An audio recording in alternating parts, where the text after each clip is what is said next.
সেটিতে মূলত প্রথমে আগুন দেওয়া হয়। আমার ঠিক পিছনেই সেটি দেখতে পাচ্ছেন যে সেটি একদমই পুড়ে গেছে এবং তার মুখাবক ছিল সাবেক প্রধানমন্ত্রী শেখ হাসিনার।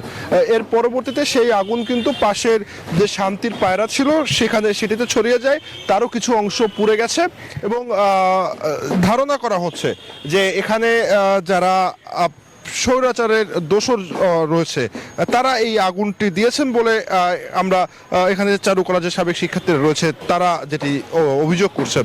তো এরপরেই কিন্তু ফায়ার সার্ভিসকে খবর দেওয়া হয় আগুন লাগার পরেই, কিন্তু ফায়ার সার্ভিস আসতে আসতে এই পুরো জায়গাটি দেখতে পাচ্ছেন যে একটি প্রতিকৃতি কিন্তু পুরোপুরি পুড়ে গেছে, যেটি স্বৈরাচারের প্রতিকৃতি ছিল এবং সেই সঙ্গে শান্তির পায়রার প্রতিকৃতির প্রায় 50%-এর 50 ভাগের বেশি পুড়ে গেছে।